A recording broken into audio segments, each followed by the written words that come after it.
We are ready? Yes.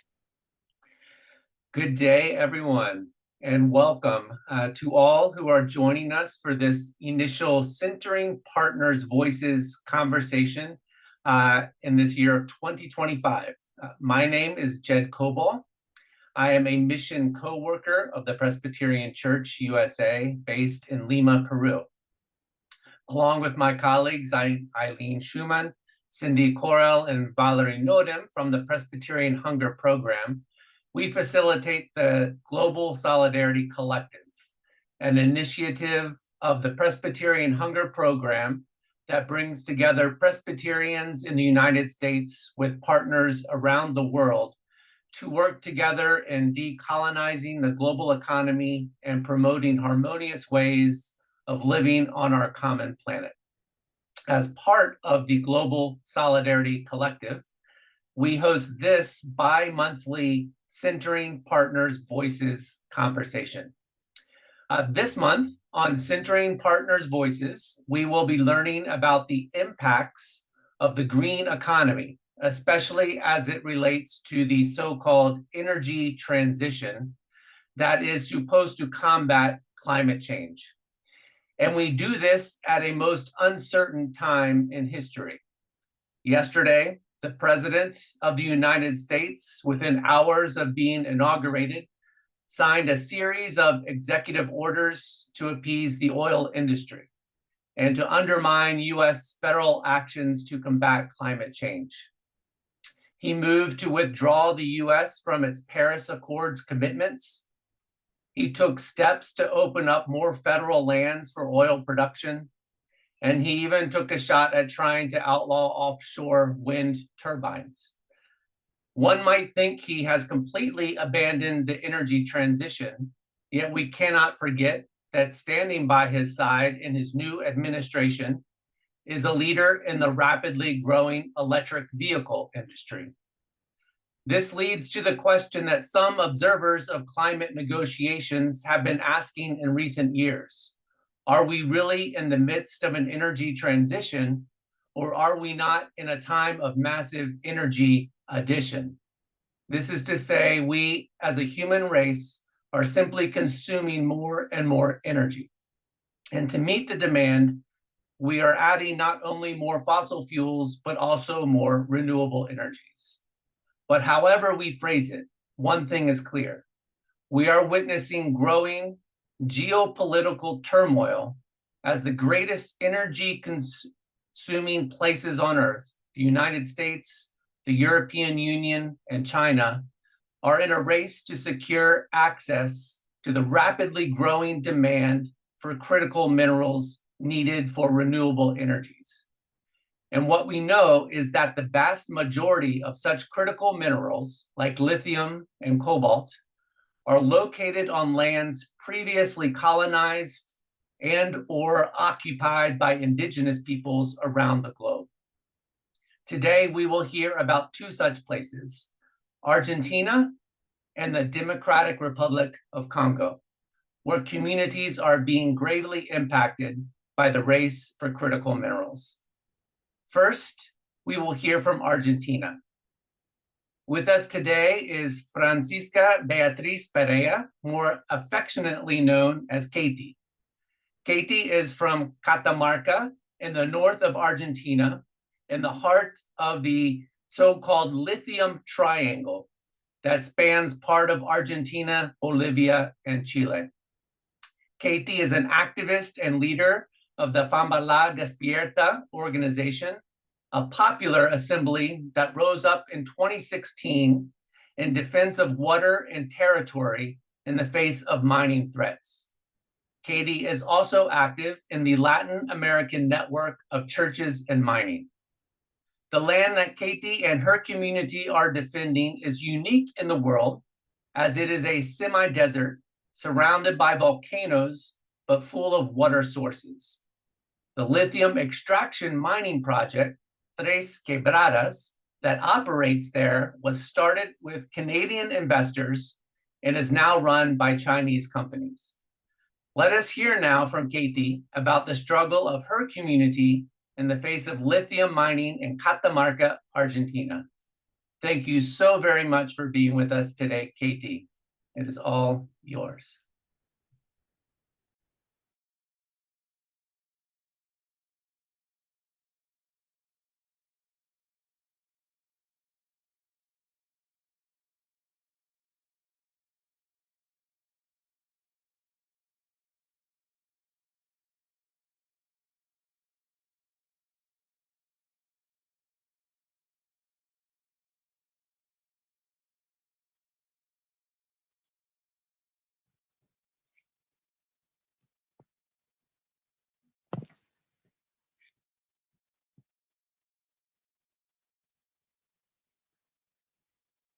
Bien, hola. Katie, ya. Sigue. ¿Escucha? Sí. Sí. Bueno, ya me presentaste. Soy Ketty Perea, de una localidad de la provincia de Catamarca. Mi pueblo, mi localidad se llama Fiambalá. Bien, de la provincia de Catamarca, de la República Argentina.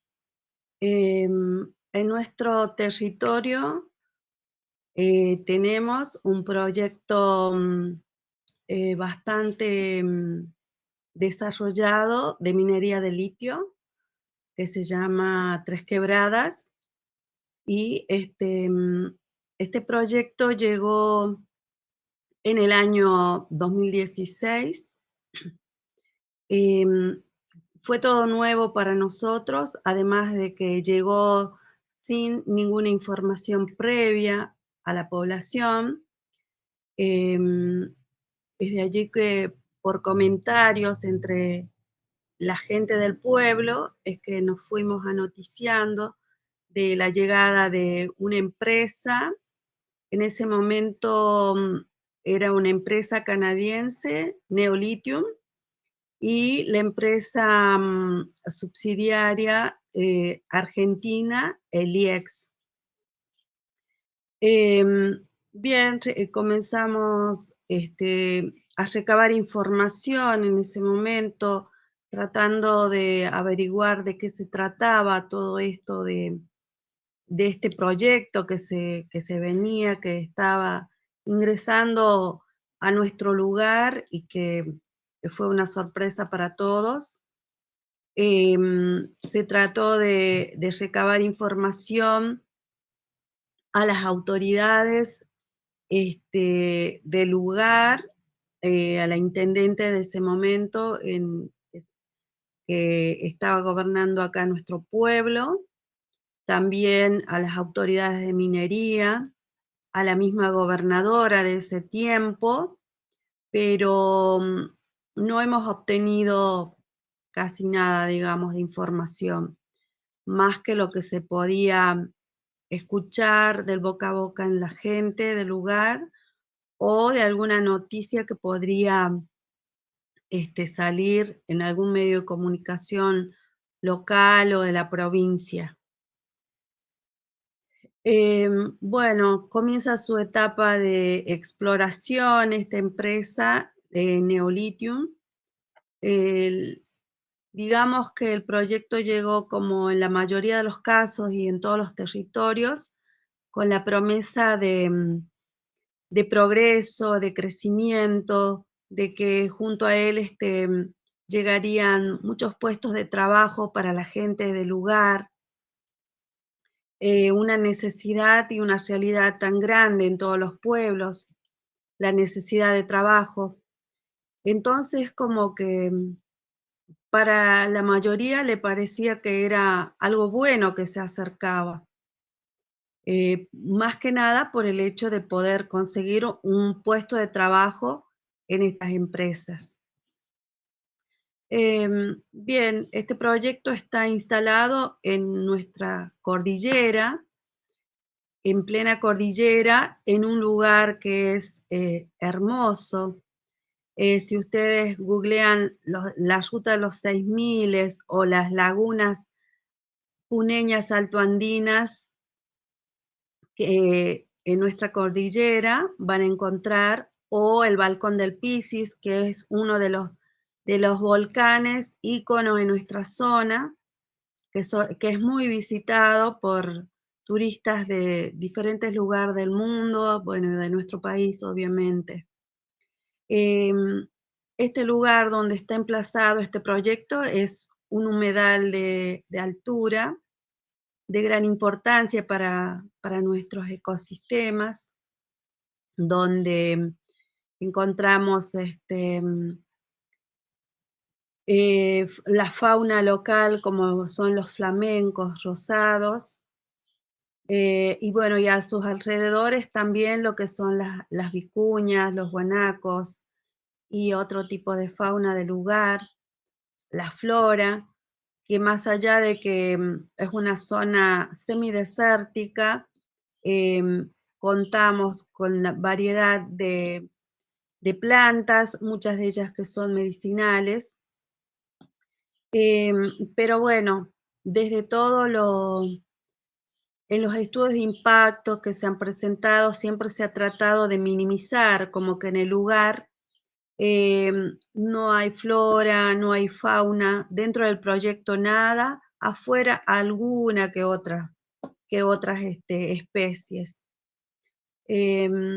Cercano al lugar, Fiambalá es el primer pueblo este, cercano al proyecto, que el proyecto se encuentra aproximadamente a 150 kilómetros de nuestro pueblo Fiambalá, a través de la Ruta 60 que nos lleva hacia el país vecino de Chile, pero bueno, en determinado lugar se debe ingresar para el proyecto. Sabemos que la minería de litio consume millones y millones de litros de agua. Si bien se lo presenta como uno de los recursos o bienes comunes que le llamamos nosotros, em, que es lo más probable o lo mejor, digamos, para lo que denominan la transición energética. Nosotros nos preguntamos, transición energética justa, sustentable, ¿para quién? ¿No? Porque nuestros pueblos carecen de muchos servicios, por ejemplo, en lo que es asistencia médica. Si bien no hace mucho se ha inaugurado un hospital en nuestra zona, pero no contamos con los profesionales necesarios, o los profesionales en general en nuestra provincia son muy mal pagados, tienen sueldos muy bajos, entonces para venir al lugar, o sea, ¿a quién le conviene venir por un sueldo que no compensa su servicio? Y bueno, y que todos trabajamos para tener, digamos, un mejor bienestar. eh, pero bueno, es así. En cuanto a lo educativo también, eh, al sistema energético, el servicio de agua potable, todo, o sea, tenemos deficiencia en todo ellos. Por ello nosotros todavía no hace 10 años que llegó este proyecto, pero no vemos ningún progreso, no vemos ningún progreso en nuestro pueblo. Al contrario, con la llegada de tantas personas de otros lugares a trabajar en las empresas, especialmente de nacionalidad china, las personas del lugar no son favorecidas con puestos de trabajos. O sea, son muy pocas las personas que trabajan en este proyecto y cada vez son menos, porque sabíamos que en este tiempo, después de la exploración que se terminó en el 2021 y fue aprobada, y allí la empresa Neolithium vende el proyecto para la empresa Zijin, que es una empresa de origen china, y En el 2022 empezaron a llegar muchos trabajadores de esa nación. Y bueno, es así de que en el caminar nuestro diario por las calles o en el supermercado o en distintos lugares en el barrio donde ellos viven, nos cruzamos por la calle con los trabajadores que son de origen chino.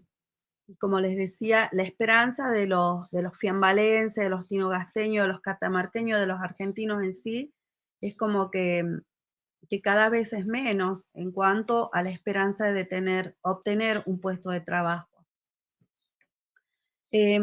También en la etapa ya de explotación que se aprueba a partir del 2022, cuando se hace cargo y compra el proyecto la empresa Sijin, se comienza con la construcción de las plantas de procesamiento de litio. Anteriormente, en medio de nuestro pueblo, tuvimos una planta piloto donde donde tenían sus laboratorios para realizar todos sus pruebas, digamos, para ver la calidad del litio y todo lo demás.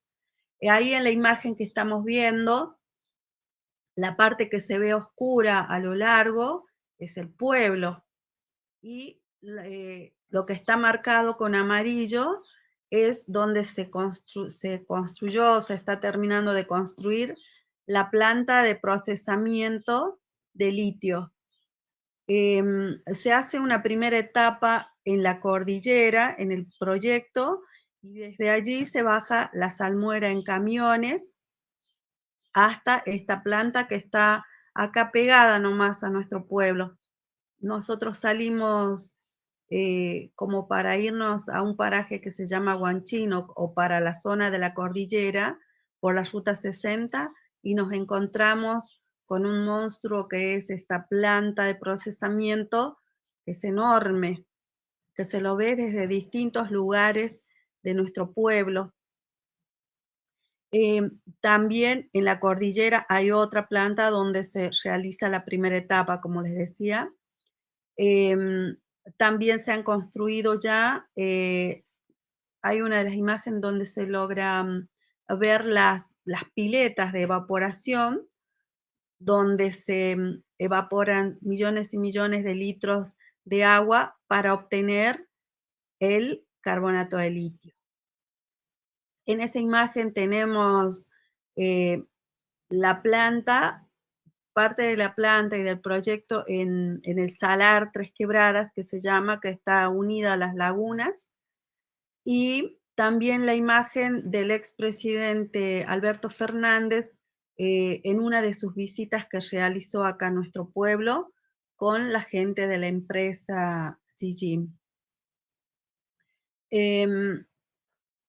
¿Cuáles son las expectativas del pueblo, digamos? O sea, sabemos que el recurso que más nos puede afectar, o el bien común, mejor dicho, es el agua, porque nuestra agua nace en la cordillera, nuestros ríos nacen en la cordillera y es las que abastecen a nuestros pueblos, no solo a Fiambalá, sino también continúa por la cuenca de la Baucán, que es toda la cuenca que abastece diferentes pueblos, como Tinogasta y algunos pueblos de la provincia vecina de La Rioja también.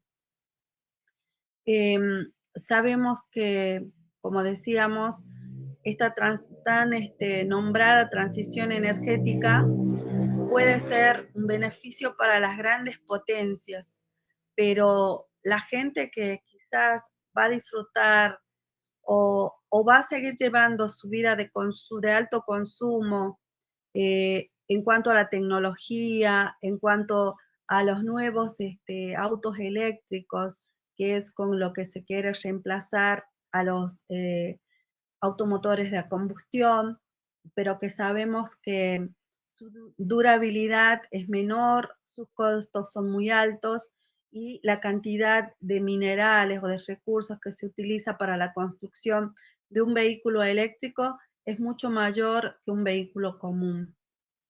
y su durabilidad es menor.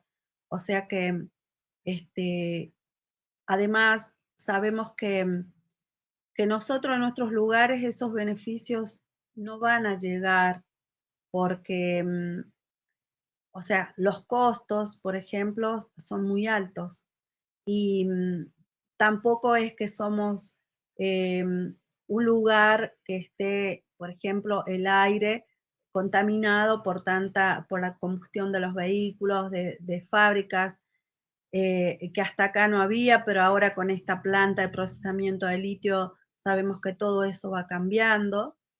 En cuanto al agua, por ejemplo, ellos, si bien siempre su eslogan fue de que la minería de litio no es minería de agua, pero sabemos que no es así, porque lo que evaporan más allá de que sea salmuera, la salmuera contiene agua y también usan agua dulce. Por ejemplo, en lo que es la planta que estamos observando ahí, tienen varios pozos de agua dulce, tienen sus propias perforaciones en ese lugar y es lo que se utiliza, este, mm, no solamente para regar lo que están pretendiendo forestar, porque es una zona semidesértica, ¿sí? Que está muy al descubierto y nuestro pueblo, por ejemplo, es una zona de mucho viento. Entonces, eso también es otra preocupación porque todo lo que los desechos que emanen de la producción de litio, sabemos que es lo que va a volar hacia nuestro pueblo, hacia nuestros viñedos, porque nuestro pueblo es una zona de viñedos, que ahora este es el tiempo de la cosecha y la producción de uvas, la cual se usa de que se exporta para otras provincias del norte como Salta, Jujuy, Tucumán, para el consumo en fresco, o sea, lo que se lleva al mercado para vender. También se la seca la uva para producir pasas, lo cual también se puede comercializar después. También se realizan vinos, hay algunas bodegas grandes y otras a nivel más caseros, más pequeñas, que también producen vinos en la zona, que son vinos de altura, muy bien recibidos, digamos, por los turistas o por la gente que nos visita, porque además por nuestros paisajes y bellezas naturales, como son lo que decía la ruta Los 6000, que es la zona de la cordillera, con los volcanes de más de 6000 metros sobre el nivel del mar, nuestras termas, las termas de Fiambalá, las dunas, que esta es la zona donde comenzó el Dakar algunos años atrás, y lo cual siguen siendo muy visitadas.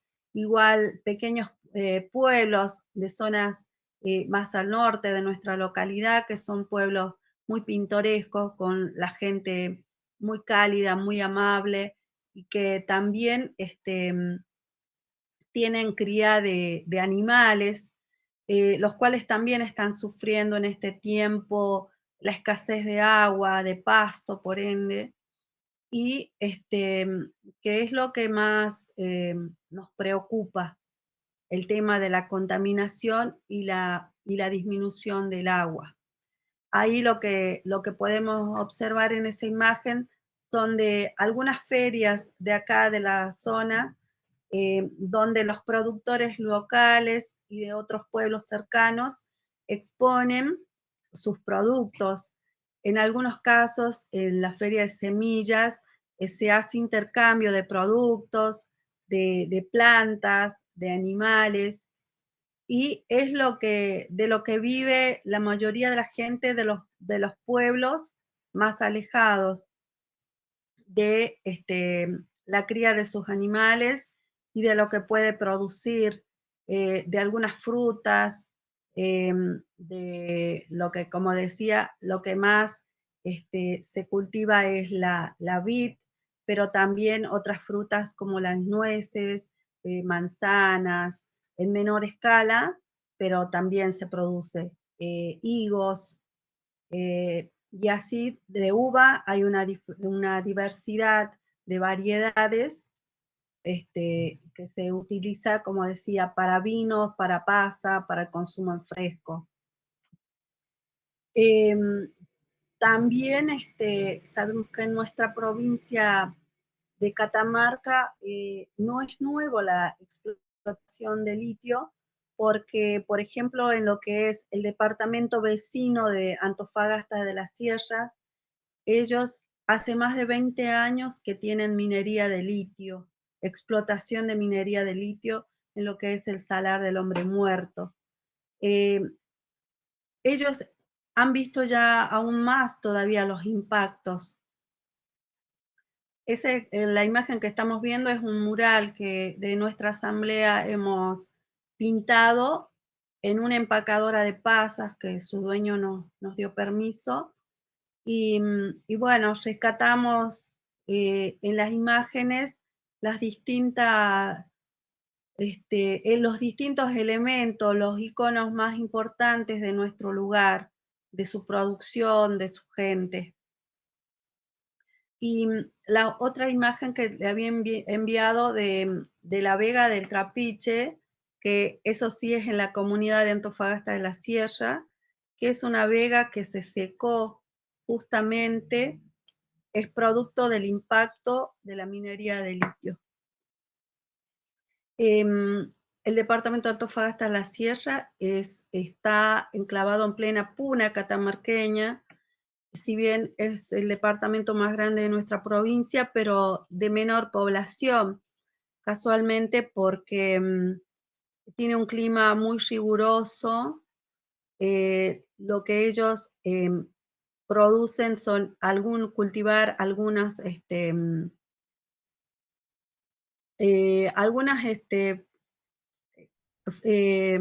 verduras como la papa, la quinoa, y también lo que también predomina es la cría de animales, pero cada vez va siendo menor por el hecho de que esta vega, por ejemplo, que se secó, es donde sus animales pastaban, donde se alimentaban, y cada vez va siendo menor.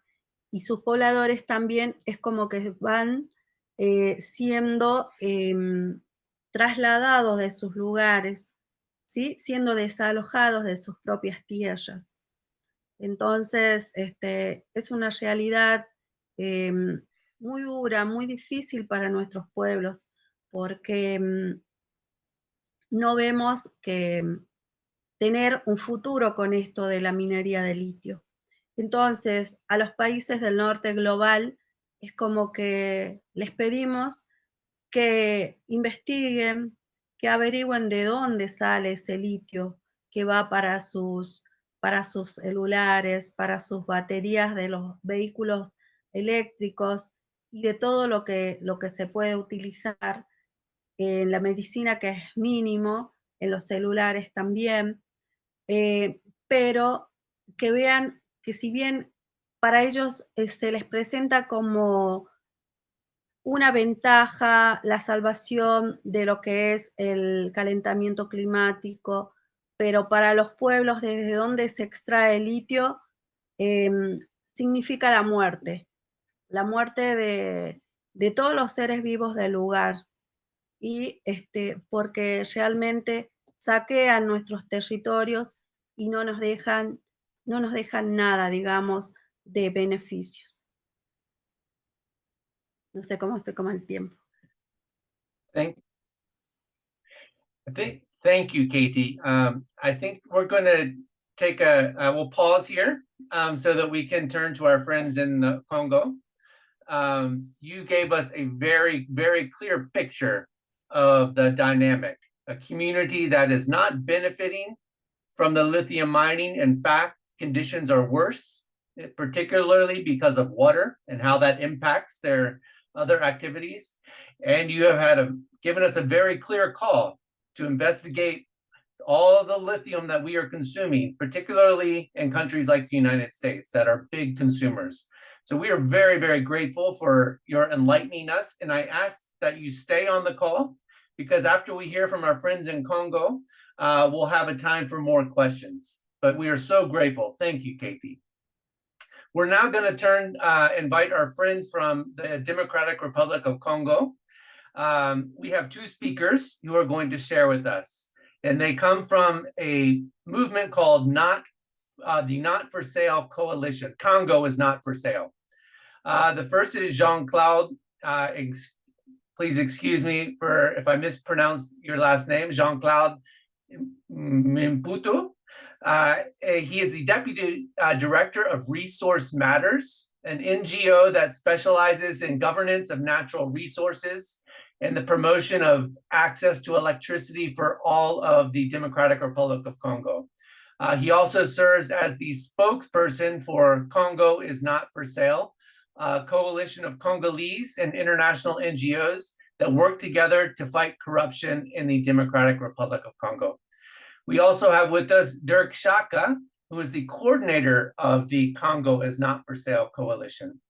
But he was trained as a medical doctor and a specialist in public health. He combined his expertise in organizational management with his passion about civil engagement to become an organizer of civil society and designer of social movements. We're going to have, and there's much more we can say both about Jean-Claude and Dirk, but to give them more time, I'm going to turn it over to them, and they have a PowerPoint as well to go along with their presentation. Thank you both, Jean-Claude and Dirk. Merci. Est-ce que la présentation est prête? Bonjour, bonsoir à tous. En tout cas, dire que moi, vous remercions pour cette invitation. C'est l'occasion pour nous de parler de notre travail, de l'expérience de l'exploitation minière en République démocratique du Congo. Et si nous sommes deux, c'est simplement parce que plusieurs organisations avec lesquelles nous travaillons avons fait un constat, c'est que au-delà des questions de l'exploitation minière, il y avait une sorte d'impunité qui s'était installée dans le pays avec des conséquences graves parce qu'il y avait énormément de corruption. C'est dans ces cadres-là que Ressources Matters et d'autres organisations, notamment Lucha, à laquelle appartient Dirk, avaient décidé de créer une coalition de lutte contre la corruption, dont aujourd'hui Dirk est le coordonnateur, et il va vous présenter cette coalition à la fin de mon exposé. Moi, je vais vous parler aujourd'hui donc de l'exploitation minière en RDC, et je voudrais remercier la personne d'Argentine qui est restée très locale, alors que dans notre travail, au niveau des Ressources Matters, nous avons fait l'option non seulement de voir les questions au niveau local, mais de les voir aussi au niveau global. Et nous travaillons en particulier sur la question du cuivre et du cobalt, mais comme vous allez le voir, et que la République démocratique du Congo a été qualifiée au siècle passé d'un scandale géologique parce que les sols étaient extrêmement riches ainsi que le sous-sol et nous disposons de nombreux minéraux. Mais je vais me focaliser sur les minéraux de la transition énergétique, en particulier le cuivre et le cobalt, puis je parlerai de lithium et du coltan, qui pour le moment sont les principaux minéraux sur lesquels au Congo il y a une course, on va dire, pour sauver la planète, mais ce n'est pas pour sauver la planète, comme l'a dit ma collègue de l'Argentine, une course pour sauver les Nord et continuer à tuer les Sud. Parce qu'au Congo, les miracles de la transition écologique n'existaient pas. Si on peut passer au diapositive suivant. Voilà, ça c'est un exemple d'une mine à ciel ouvert au Congo, dans la région de Lualaba, qui est la principale région de l'exploitation du cuivre et du cobalt. Et vous le voyez, cette terre jadis fut belle rempli de forêts et de richesses, mais l'exploitation minière est en train de causer, comme l'a dit de l'Argentine, un dégât énormément, et c'est illustré notamment à côté de cette mine, il existe une ville qui est appelée Kolwezi, qui est appelée la capitale mondiale du cobalt. Et aujourd'hui, cette ville est en train de disparaître parce que chaque jour, chaque semaine, l'exploitation minière s'agrandit et des quartiers entiers sont engloutis parce qu'on continue à exploiter du cuivre et du cobalt sans aucune perspective pour les populations autochtones, ni même pour les habitants de cette ville qui ne savent plus à quel fin se vouer tellement la pollution et l'exploitation cause des dégâts au niveau de l'environnement. On va passer sur quelques chiffres pour vous donner une idée de l'exploitation minière au Congo. Voilà. Le cobalt, le Congo est le premier producteur mondial du cobalt, avec plus ou moins 73% de la production mondiale. Donc, le Congo, à lui seul, produit les 2 tiers du cobalt dans le monde. Avec le paradoxe que malgré cette production, malgré l'envolée des prix du cobalt ces dernières années, même s'il est en baisse depuis 1 an, les populations locales n'en profitent absolument pas. Il y a encore 3 mois, j'étais dans la région et malheureusement, je n'ai pas pris toutes les photos pour vous les montrer, mais sur la route principale où passent chaque jour des dizaines, des milliers de tonnes de cobalt dans des gros camions, à côté, les gens vivent encore comme si on était au début des années 1900, c'est-à-dire dans des cases.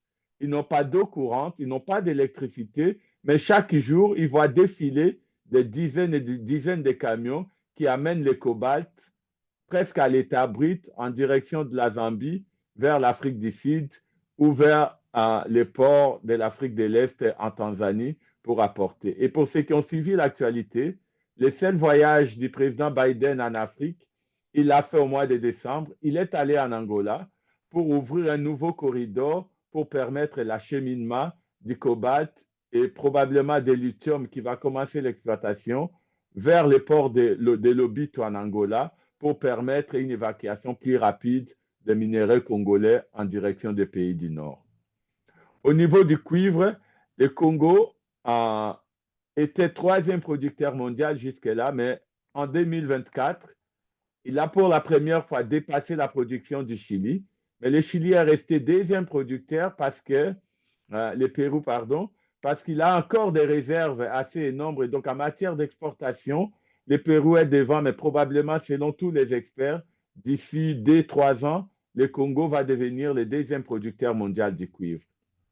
Le coltan, je n'ai pas voulu donner les chiffres parce qu'au départ, il n'était pas question qu'on parle du coltan, mais le coltan est exploité à l'est du pays, dans un pays qui est en guerre depuis une trentaine d'années, ou via le Rwanda qui appuie des mouvements rebelles au Congo, il y a un pillage systématique du coltan qui est exporté via le Rwanda et qui est acheté par les grandes multinationales de la planète, notamment Apple, qui aujourd'hui est en procès. Le gouvernement congolais a initié un procès contre Apple pour soutien au pillage des ressources et à la guerre qui se passe à l'est du Congo. Sur le lithium, c'est important parce que la production de lithium n'a pas encore proprement commencé au Congo, mais aujourd'hui, il y a déjà des dizaines de multinationales, chinois et canadiens en particulier, qui se battent sur les droits des licences. Et Glencore, qui est sans doute l'un des premiers négociants mondiaux en matière première, a déjà signé des contrats avec des entreprises chinoises qui sont sur place pour pouvoir acheter leur production quand ces productions vont commencer. Et c'est important d'en parler parce qu'il y a tellement de la corruption dans les secteurs de lithium, alors que jusqu'à aujourd'hui, aucun tonne de lithium n'est encore sorti de la terre congolaise. Et pourtant, il y a déjà des centaines de millions qui sont en jeu et qui font l'objet de la corruption. Et quand j'ai écouté les témoignages de l'Argentine, je me suis dit, si c'est ça l'avenir de cette belle région de Tanganyika, qui est une région lacustre tellement belle, avec un lac tellement poissonné, si l'avenir passe par cette pollution, par cette exploitation sauvage au profit du Nord, ça veut dire que les populations de cette terre sont appelées à souffrir dans les mois et les années à venir. On va passer maintenant au niveau, toutes ces exploitations comportent un certain nombre d'enjeux que nous allons voir.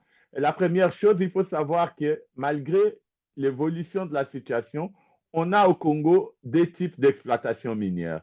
Il y a évidemment l'exploitation industrielle, principalement gérée par des entreprises étrangères, en majorité chinoises, qui occupent plus ou moins entre 70% des entreprises sont d'origine chinoise et les autres, en termes occidentaux, pour le moment, la seule grande entreprise occidentale présente au Congo est Glencore, qui vient d'être condamnée l'année dernière par la Suisse pour des faits de corruption au Congo et qui, pour acheter les silences du gouvernement congolais, a négocié un accord d'immunité contre simplement 180 millions de dollars et il s'est ainsi immunisé pour tous ses crimes au Congo depuis 2011 jusqu'à aujourd'hui et même l'accord le dit, même pour les crimes à venir. Donc on voit à quel point les degrés de la corruption agit sur la protection de l'environnement ou sur le bien-être des Congolais.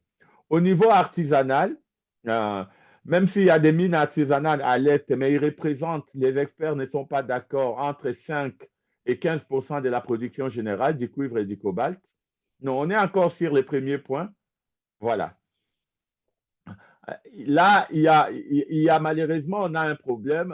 Dernièrement, le département du travail américain a classé le cobalt congolais comme le cobalt issu des travails forcés parce qu'on a encore des enfants qui travaillent dans ces mines dans des conditions inimaginables, impossibles. Même si, il faut le reconnaître, les gouvernements, grâce à l'appui de certains partenaires, a énormément travaillé pour faire sortir de la mine, mais le problème reste.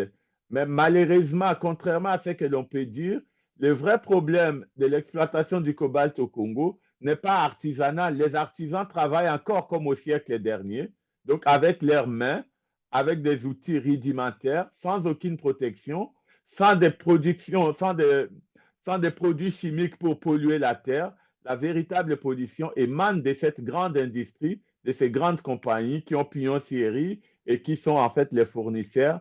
Nous le verrons à la fin de l'ensemble des entreprises high-tech, que ce soit des États-Unis ou de l'Europe ou de la Chine, qui véritablement achètent tous au Congo. À l'Est, par contre, l'artisanat est beaucoup plus développé dans les coltans et c'est là où la guerre puise sa richesse parce que tous les rapports des Nations Unies l'ont montré. La guerre civile au Congo aujourd'hui, les différents mouvements, les différentes agressions rwandaises se nourrissent de l'exploitation et du pillage des ressources naturelles du Congo. Troisième chose dans les cadres d'exploitation qui mérite d'être soulevée, c'est qu'il n'y a aucune valeur ajoutée au Congo. Les produits congolais sont exportés dans des tabrites, c'est-à-dire ils sont puisés dans la terre et au minimum, les cuivres et les cobaltes sont transformés en cathodes, donc juste pour faciliter les transports et ces minerais sont exportés à l'état brut, ce qui ne permet évidemment pas ni aux populations locales, ni à l'ensemble du pays de bénéficier de la valeur ajoutée que le Congo offre au monde. Au niveau social, qu'est-ce qu'on a comme conséquence? C'est que la pauvreté est extrême pour les populations, surtout pour les populations locales qui vivent autour des mines. Ils ne bénéficient d'aucun service. Il manque cruellement d'hôpitaux, d'écoles. Par contre, à des pas, comme le racontait un ambassadeur occidental dernièrement, quand on est allé les voir, il dit, mais écoute, quand on entre dans la concession où on exploite les mines, on a l'impression d'avoir traversé une frontière invisible. Parce qu'à l'intérieur des concessions minières, ils ont tous les conforts de la modernité, ils ont l'eau courante, ils ont l'électricité, ils ont des médecins, ils ont des maisons à dire, ils ont tout ce qu'il faut, tandis qu'à 10 mètres de là, des populations vivent clairement sur les mines, ils sont dans la pollution, souvent contaminés et malades, et donc il se pose un vrai problème en termes de responsabilité de ces entreprises. Sans oublier que, comme je l'ai dit, chaque jour, les mines gagnent du terrain sur les villages et sur la nature. Donc, chaque fois, les populations sont obligées d'être délocalisées de quitter leur village parce qu'un beau matin, une entreprise s'installe avec ses machines pour dire cette concession nous a été fournie par l'État, nous allons commencer une nouvelle exploitation, vous êtes obligés de partir. Malgré la loi qui protège les communautés locales, ces lois ne sont pas mises en œuvre parce que les fonctionnaires publics sont achetés et corrompus par les entreprises minières. Le prochain slide. Voilà, ici on est dans un village, c'est un exemple qui est en pleine délocalisation. Comme vous le voyez au loin, vous voyez les murs qui ceinturent une concession d'exploitation qui appartient en fait à une concession de TFM qui appartient aux Chinois. Et ces villages-là de Manomapia est en processus de délocalisation, est pollué parce qu'il y a eu une fuite dans l'usine et tous les produits chimiques se sont déversés sur la seule rivière de Manomapia qui était la source de nourriture, de poissons, d'eau pour ces villages. Et aujourd'hui, dans ces villages, les malades se comptent en dizaines et en centaines. Et nous avons initié tout un dialogue, une procédure avec l'appui des organisations contre Tenke Funguru, mais qui nie sa responsabilité et qui parle d'un hasard. Et en plus de cette pollution via l'eau, il y a aussi une pollution, il y a une pollution en termes de fumée qui se dégage en permanence de cette usine et qui rend pratiquement difficile la vie dans ces villages qui est en plein processus de délocalisation. Et bientôt, à la place de ces villages, nous aurons un cratère comme on a vu sur la première image. Au niveau environnement, je l'ai un peu mentionné, c'est que la pollution est en permanence dans ces villages. La flore et la faune sont détruites. On a dernièrement procédé à un prélèvement dans l'eau. On a des photos qui montrent comment les poissons sont morts et souvent les villageois, par manque de nourriture, vont ramasser ces poissons tués par les produits chimiques, les consomment et par conséquent, ils tombent malades ensuite. L'écosystème est complètement détruit. C'était une région qui jadis était riche en poissons. Aujourd'hui, on ne trouve plus rien. Et on va le voir sans doute dans l'image suivante, comment les populations développent toute une série de maladies, de contaminations qui affectent aussi bien l'air peau que des maladies comme les cancers qui se développent malheureusement dans les silences complets et des autorités locales et de la communauté internationale qui pourtant est la première consommatrice de ces minéraux de la transition énergétique. Voilà là la rivière sur laquelle on a procédé au prélèvement dernièrement, près de Likasi dans la zone, où on a trouvé plein de poissons morts qu'on a analysés et qui avant étaient carrément la source de vie dans cette province et qui aujourd'hui est devenue plutôt la source des morts pour les habitants environnants. On peut passer. Voilà, ce village-là, cet habitant qu'on a rencontré et qui a témoigné que c'est après avoir bu l'eau de la rivière, après la contamination, qu'il a commencé à développer ses blessures. Et voilà la maison dans laquelle ces gens habitent, à côté des usines, alors que de l'autre côté, il y a chaque jour des centaines de millions de dollars qui sont produits. On peut passer.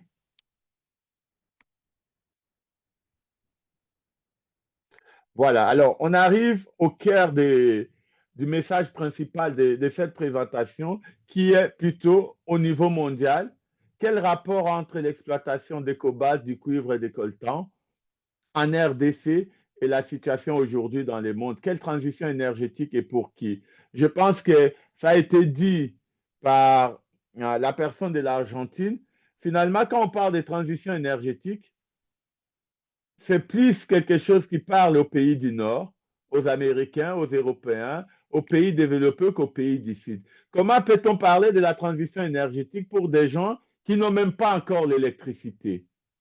Comment peut-on parler de la transition énergétique pour des gens qui n'ont même pas de routes pour faire circuler des véhicules électriques? Comment peut-on parler de transition énergétique pour des gens qui manquent même de la simple nourriture, dont les rivières sont polluées par les produits qui sont censés protéger la planète? En gros, la transition énergétique sert aujourd'hui à protéger le Nord, qui est le premier responsable de la pollution, et à détruire l'environnement aussi, qui est aujourd'hui la principale source de protection de notre planète. Et on se trouve face à cette contradiction et comme l'introduction qui a été faite au début, avec la nouvelle présidence Trump, on se demande dans quel sens va aller le monde, comment peut-on aujourd'hui donner des conseils aux pays d'ici dans 10 ans, protégez votre environnement, n'exploitez pas votre forêt parce que ça protège l'environnement, alors qu'au nord, on continue à creuser des puits de pétrole, on continue à encourager la consommation du pétrole, on sort de l'accord de Paris. Donc, on est là face à un vrai dilemme et le Congo est sans doute l'une des meilleures victimes de cette transition énergétique parce que son sol est pillé tous les jours, son environnement est détruit et lui, par contre, continue à vivre dans la misère et demain, on risque de se retrouver dans des villages sans eau, sans électricité parce que les minéraux sont partis nourrir les Nord. Et avec une deuxième conséquence dans cet enjeu, c'est que le Congo est devenu le champ de bataille entre les États-Unis et la Chine au détriment de quoi? Au détriment des droits humains. Parce que pour gagner la confiance des autorités, pour accéder au sous-sol congolais, pour la course à l'approvisionnement des minéraux de la transition énergétique, on ferme les yeux sur les violations des droits de l'homme, aussi bien par les gouvernements congolais que par les entreprises multinationales, parce que ces minéraux sont essentiels à la survie du Nord. Donc voilà un peu les résultats dans lesquels nous sommes. Et aujourd'hui, nous, en RDC, en tant que citoyens congolais, nous sommes confrontés à des défis pour comment faire en sorte que cette exploitation minière puisse bénéficier à notre peuple et en même temps qu'elle se fasse d'une manière responsable pour protéger notre territoire. Et donc là, c'est tout l'enjeu aujourd'hui qui nécessite pour nous une double solution, une solution au niveau national, c'est-à-dire une gouvernance responsable. Nous avons besoin de gouvernants, des leaders qui soient capables de défendre et de protéger la population, de refuser la corruption, mais nous avons aussi besoin que la communauté internationale devienne responsable vis-à-vis de leurs entreprises qui sont complices de nos dirigeants, qui pillent et polluent notre pays. Et l'une des pistes de solutions, c'est évidemment cette solidarité qu'on observe de temps en temps entre les peuples du monde entier pour défendre une vision du monde qui soit juste et solidaire. Au niveau des ressources matières, et je vais terminer par là, les prochains slides.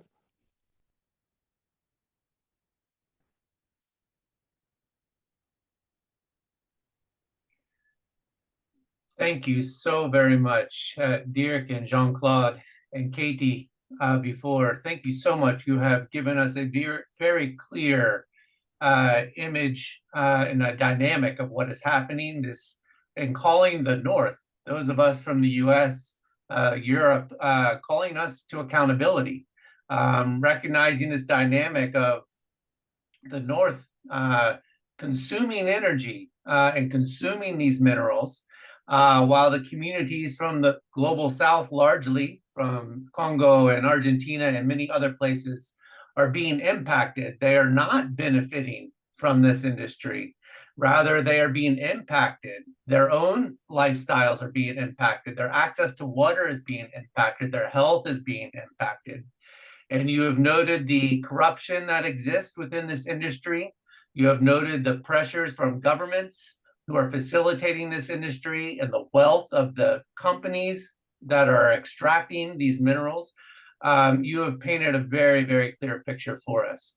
We're going to have a time now for questions from participants on the call. And for those who want to ask questions or make brief comments, you can either do that in the chat, or you can raise your hand and I'll acknowledge that.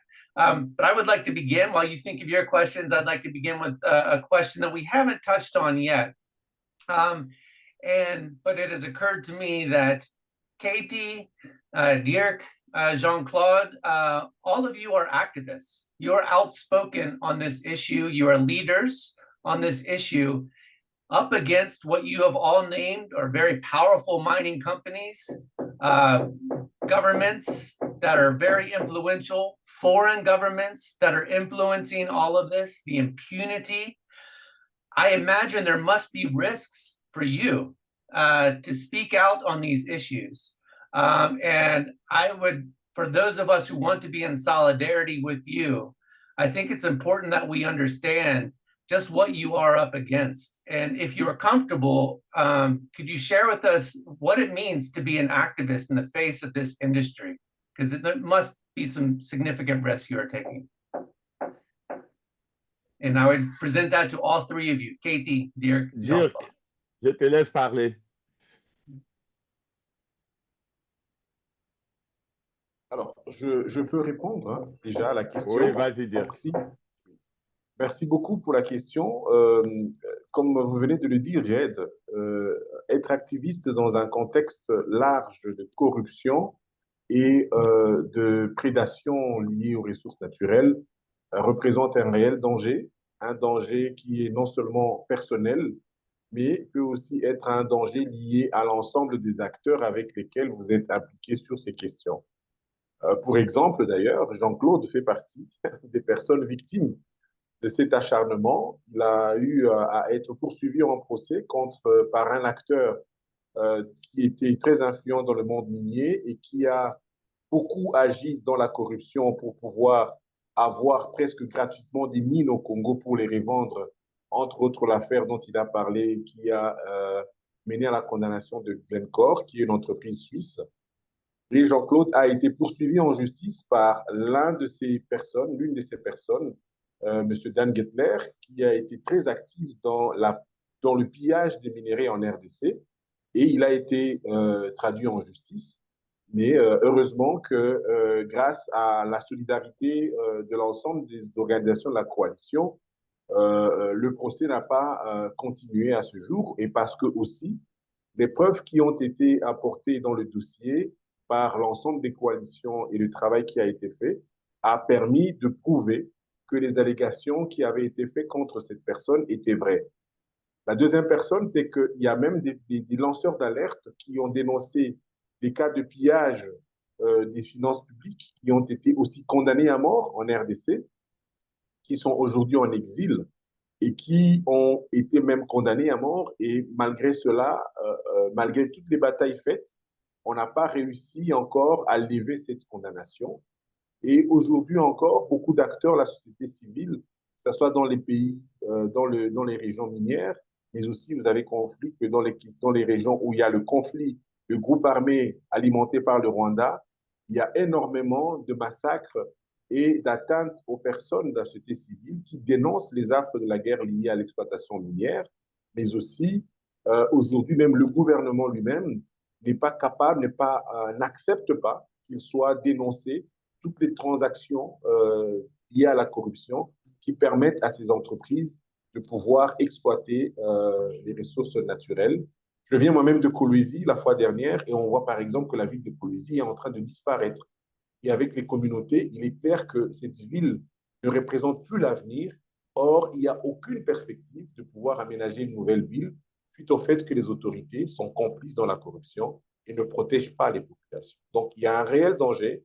Et Jean-Claude l'a dit, une solidarité des peuples est importante, mais aussi une meilleure connexion des organisations pour qu'au niveau du Nord et au niveau du Sud, il y ait un agenda commun de la protection de l'environnement et aussi d'un commerce juste autour des matières premières pour que l'Afrique s'en sorte sans que les peuples africains ne soient les premières victimes de l'exploitation de la transition juste.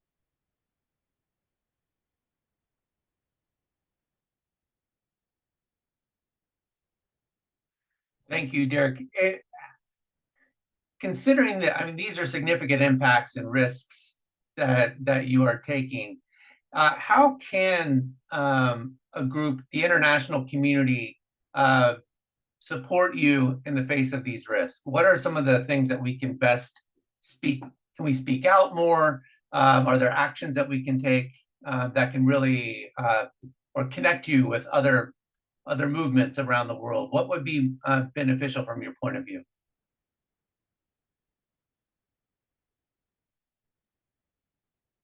Oui, je pense que, comme vous avez dit, la première étape, c'est de pouvoir informer. c'est de pouvoir créer ces espaces comme celui-ci où il est capable d'informer et de donner la claire situation qui est vécue au sud par les exploitations abusives des ressources naturelles, sans respect de l'environnement, mais aussi le recours à la corruption pour pouvoir avoir accès aux ressources. La deuxième des choses, c'est comme vous avez dit, c'est de mettre en place des mécanismes de solidarité qui permettent que des institutions et des organisations de la société civile dans les pays concernés, particulièrement les États-Unis, je peux le dire aujourd'hui, et avec la venue du président Trump, les efforts qui seront faits en RDC n'auront pas de succès si au niveau de la communauté américaine et de la société civile américaine, il n'y a pas de relais par rapport aux abus qui sont commis au Sud et qui sont présentés comme des victoires par les organisations et les entreprises venant du Nord, les entreprises américaines, les entreprises chinoises, présentent leur accès aux minéraux dans les pays du Sud comme étant un succès des affaires. Et donc, la capacité des sociétés, de l'opinion publique américaine à pouvoir relayer les réalités qui sont vécues dans les régions minières, à relayer le fait que le pillage des ressources à l'est de la RDC alimente la guerre et entraîne des millions de morts. On est plus de 10 millions de morts à l'est de la RDC depuis 30 ans. 10 millions de morts depuis 30 ans. Et on n'en parle pas. Les médias n'en parlent pas. C'est une guerre dont on ne parle pas parce que tout simplement, il y a des acteurs des minéraux, du coltan, de l'or, du cuivre et autres qui sont bénéficiaires de cet activisme des groupes armés. Et donc, ça, c'est le deuxième niveau, c'est cette solidarité, ce relais de l'information et la quête d'un commerce juste. Ça veut dire que les entreprises américaines et les entreprises occidentales respectent fondamentalement la charte de l'environnement qui doit les lier à l'exploitation minière. Deuxièmement, que ces entreprises soient exemptes de toute corruption dans leur approche de pouvoir commercer avec le Sud. Troisièmement, il y a aussi les sanctions à pouvoir mettre en place pour toutes les personnes qui sont responsables du recours à la violence, à la corruption et aux abus contre la destruction de l'environnement dans les différents pays du Sud. Pourquoi? Parce que tout simplement, comme Jean-Claude l'a dit, l'échec de la transition énergétique passera par le fait que l'Afrique va être elle va être sacrifiée au bénéfice d'une économie qui ne sera pas durable. La transition ne sera pas durable si ces ressources ne sont pas gérées de manière durable et responsable. Tôt ou tard, le besoin à pouvoir revenir sur les fondamentaux de la conservation de l'environnement feront que l'économie devra se retourner et malheureusement, les ressources ne seront plus disponibles et l'environnement non plus ne sera plus disponible. Donc, je pense qu'il y a un discours de responsabilité, d'unité, mais aussi, dans la mesure du possible, s'il est possible, de réaliser ensemble des plaidoyers auprès des gouvernants, que ce soit au niveau africain ou au niveau occidental, en Amérique ou dans le Nord. Ça serait une plus-value importante. Aujourd'hui, par exemple, pour terminer, le Congo n'est pas à vendre, travaille énormément pour éviter que les sanctions qui ont été mises à l'encontre de Dan Gettler, qui a été un grand architecte du pillage des ressources en RDC et qui a été sanctionné par le Trésor américain. Le Congo n'est pas à vendre, lutte pour que les sanctions ne soient pas levées parce que cela favoriserait effectivement que d'autres acteurs viennent dans le secteur minier et continuent à user de la corruption pour pouvoir exploiter les minéraux. Et donc, ça aussi, c'est un autre plaidoyer qui permettrait d'être un modèle de sanctions et puis de restauration juste suite aux abus qui ont été menés dans le domaine de l'exploitation minière. Je ne sais pas si Jean-Claude veut me compléter, mais voilà un petit peu ce que je pense par rapport à cela.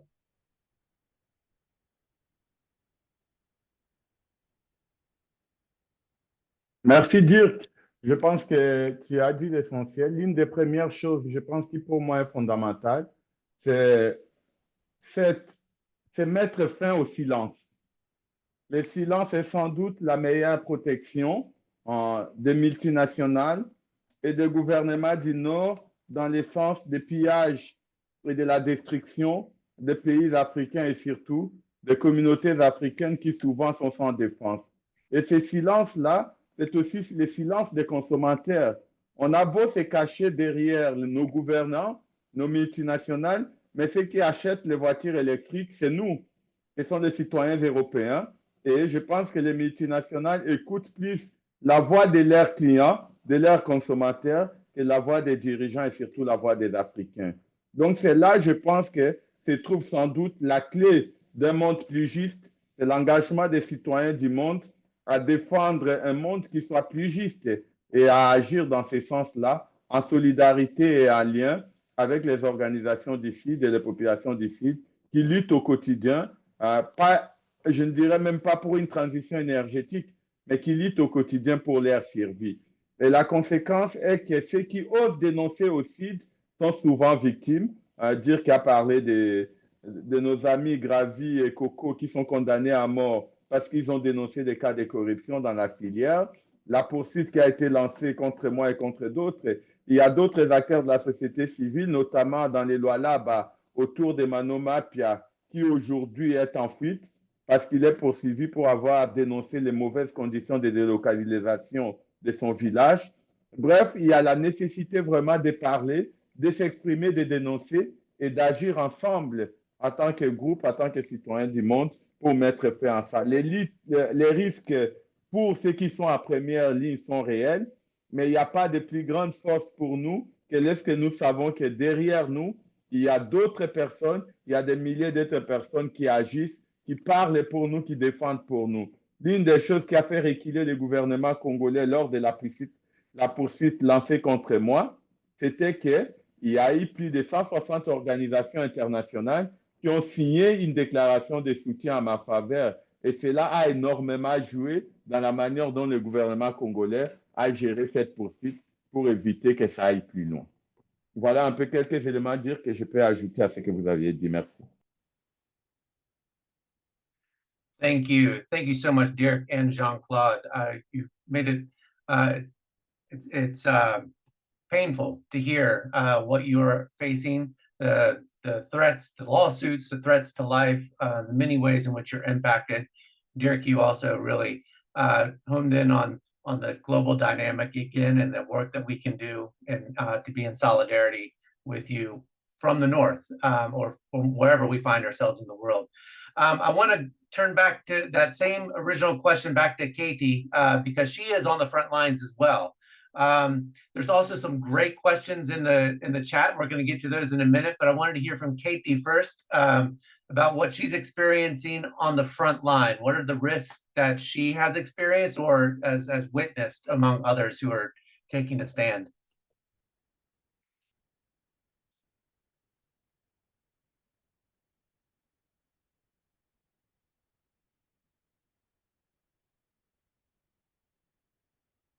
I see Katie's still online, but maybe she's not hearing the question. And so while we wait for Katie, we'll come back to Katie when she comes back on. In the meantime, I'll go to the questions in the chat. And the first one comes to us from Palestine, a place that is been on our hearts and minds for a long time now. This comes from Cody O'Rourke. And he says, as all of this is connected to capitalism, what have been some helpful resources for people to read to understand how capitalism actually works and how to fight against that? It seems like as soon as you mention socialism or people like Marx, a lot of the liberals immediately shut down. How do people have that difficult conversation? And by the way, keep up the good work, everyone, in solidarity from Palestine. Thank you, Cody, from the for that very direct question. That's so. Dirk and Jean-Claude, I know you're online. How might you respond to that? Resources about capitalism, you know, and how it really works and how to fight against that. It's a big question, but any thoughts on that? Je laisse Dirk y engager. Oui, c'est une question très intéressante. Ça ferait même l'objet d'une autre discussion à part. Je ne pouvais pas en douter, Dirk, de ta part. Merci. Alors, c'est une très grande question, mais elle est très intéressante. Il faut comprendre qu'aujourd'hui, le capitalisme est basé sur l'extractivisme et non pas sur la gestion responsable des ressources minières. C'est en fait une approche qui consiste à mettre très peu d'investissement dans l'acquisition de moyens de production de revenus et de ne pas prendre en compte les mécanismes par lesquels on répare les torts liés aux bénéficiaires de ces ressources pour pouvoir amener une valeur ajoutée aux biens acquis par la fraude, par la force, par les armes, par l'imposition. Et la plus-value ajoutée est celle qui produit la richesse et les retombées de cette richesse sont revendues au Sud et pour améliorer encore le profit. Ça veut dire que le capitalisme aujourd'hui n'est pas basé sur un commerce équitable, il est basé sur une imposition à l'accès aux ressources, une plus-value à ces ressources par la transformation dans les pays, je peux dire, du Nord, et même la richesse qui est produite à partir des ressources premières est toujours en faveur du Nord, parce que comme Jean-Claude l'a dit, aucune matière première n'est transformée en Afrique. Et on sait très bien qu'on a plus de 70% de réévaluation de gains qui est tiré des matières premières par rapport à leur coût initial à travers la transformation. Donc, on fait tout pour qu'il n'y ait aucune transformation au sud. Toutes les minéraux sont extraits à l'état brut, emmenés dans une première phase intermédiaire dans les pays comme la Chine ou d'autres pays intermédiaires qui transforment un tout petit peu ces premières ressources. Il y a une plus-value qui est accordée à ces transactionnaires, je peux dire. Après cela, il y a Apple et toutes les entreprises qui récupèrent ce produit transformé pour le transformer en produit fini et construisent encore un bénéfice supplémentaire et produisent des équipements. Et ces équipements sont donc vendus, que ce soit en Occident, aux États-Unis, et reviennent encore en Afrique pour être vendus. Alors, ce capitalisme-là est basé sur le déséquilibre entre les générateurs de ressources, en premier, et les bénéficiaires du bénéfice qui est lié à cette exploitation. Et ce libéralisme économique est le plus souvent basé sur l'injustice, ça veut dire l'incapacité pour les pays africains, les pays du Nord, à pouvoir réclamer plus de justice. Si cela est réclamé, on vous impose la guerre, ou carrément on vous impose de changer de leader, ou carrément on vous impose des troubles et de l'instabilité. Deuxièmement, si ce n'est pas par ce mécanisme-là, on vous impose soit des sanctions qui font que lorsque les autorités des pays du Sud essayent de discuter sur un commerce équitable, elles sont soit démises de leurs fonctions ou alors, comme on l'a vu dans certains pays, carrément démises. Donc, aujourd'hui, il est difficile de dire qu'on parle d'un socialisme quelconque dans un commerce qui n'est pas équitable, mais aussi du fait que le socialisme n'est plus un choix des gouvernements. Aujourd'hui, le capitalisme est imposé au gouvernement comme étant le seul moyen par lequel on peut faire des transactions avec votre gouvernement et on ne vous donne pas le choix de définir comment vous générez vos ressources et comment vous tirez profit de l'exploitation de vos ressources. Et donc, cette inégalité des commerces fait qu'on a un capitalisme au nord et au sud, on n'a que de l'exploitation. On n'a ni socialisme, ni capitalisme, on n'a que de l'exploitation et de l'exploitation sauvage. Donc, on ne nous donne même pas le choix de définir quel est le type de gouvernance que nous voulons. On nous fait tout simplement comprendre que vous êtes une réserve qui nous sert à enrichir le Nord et à vous donner quelquefois une impression d'avoir bénéficié de cette exploitation. Voilà ce que moi je peux dire. Et je pense que si on n'est pas encore arrivé à une discussion fondamentale sur le commerce équitable, il sera difficile pour les pays du Sud de définir même quelle politique mérite d'être mené pour pouvoir réellement donner profit. Mais je n'occulte pas les rôles de nos dirigeants, parce que aussi ils sont responsables de beaucoup de corruption et de mauvaise gouvernance qui aggravent encore ce phénomène et le rendent encore plus dangereux et plus profond. Voilà ce que j'allais dire à ce propos. Je ne sais pas si j'ai pu répondre un peu à la question.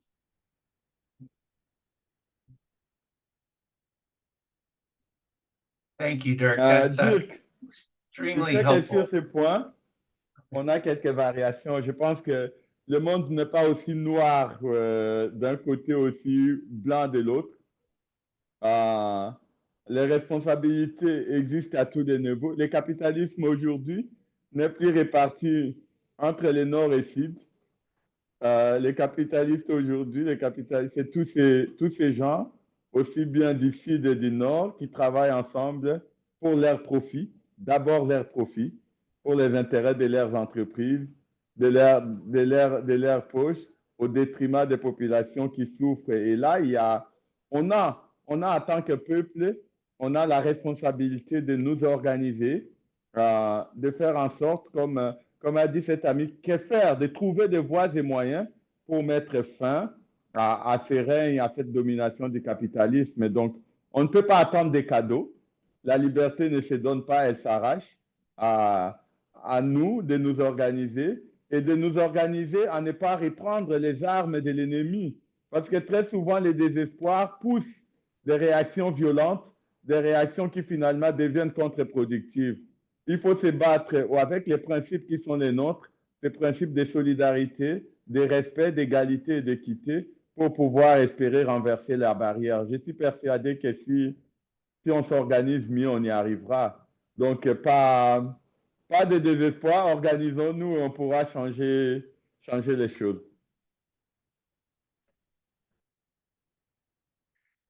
Thank you, Jean-Claude, and thank you, Dirk. Yeah, you've been speaking a lot and addressing the global economy from a trade perspective.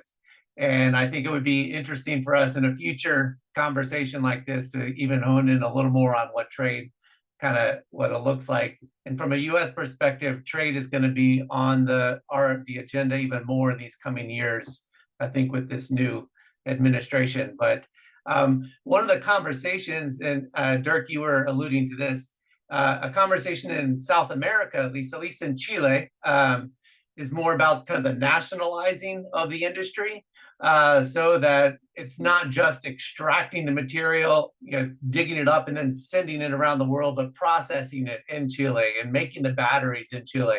And while that addresses the economic benefits, to some extent, it doesn't necessarily address the environmental impacts or the other impacts that come at a local level. But I think it's an interesting conversation to have because there's a lot of resistance from the global economy towards the nationalizing of the industries. But at any rate, I don't want to digress. There's some really good comments in the chats if you haven't been reading those, from Neri Astudillo, who's an educator on eco-theology and a leader in the fight against climate change. He has really kind of addressing the matter of how folks in the North are looking at climate change. And for the most part, I see this from my perspective in the church at large. By and large, we're kind of promoting all of this renewable energy and buying more electric vehicles. There's been a push for that. And while I understand that perspective, we're not seeing the other side. And so Neri is saying we need to have a concerted effort to really educate folks in the pews here in the North, for sure. There's some questions about how do we hold someone like China accountable? And that's a very difficult question for us, I believe. They are a major player in this industry. Some say China's light years ahead of the rest of the world in terms of the renewable energies and control of critical minerals. And as we heard from Katie, it's Chinese companies operating in Argentina. And certainly we heard that as well in the Congo. And that's a difficult matter for us to address. But that's something we need to pay attention to. We've got about 2 minutes left because we were going to end at 90 minutes. So if there's any last comments, or feel free to put those in the chat. But I just want to take a moment to thank you again, Katie. I'm sorry, I think we lost you. I know the connection is difficult there in Catamarca, but we are very, very grateful for you, for your witness, and for educating us and so many others today. Your word is going beyond these walls, and we will continue to share that. Likewise, Dirk and Jean-Claude, thank you so very much for being with us here today. You have educated us and you have inspired us. Again, I want to thank you. Eileen, if there's any last comments, maybe from your end about what's coming up, but I'm going to end it there and say thank you to everyone.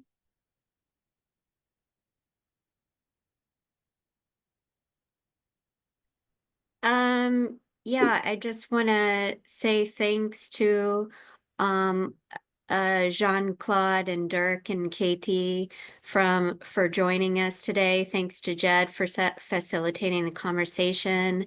Thanks to Christy Boyd for helping connect us with partners. And I want to thank all of our interpreters. We had 4 great interpreters facilitating interpretation for English, French, and also in Spanish. So appreciate that for making this meeting accessible to many people. And I know many people are going to be watching the recording after this. So thanks again. And we will be organizing another call 2 months from now. So if you have any burning issues you would like to learn about from partners, have ideas about that, or if you yourself have an issue that you want to speak to this forum about, please send me an email. You all should have my email address. So thanks so much. Anything else, Jed, or? That's all. Thank you so very much. We're very grateful. Take care. Peace Thanks. be with you. Blessings. Thank you. Merci. Merci Bonne journée. En beaucoup, tout cas, merci grand beaucoup. bravo aux interprètes. Ils étaient Gracias, géniaux. muchas gracias.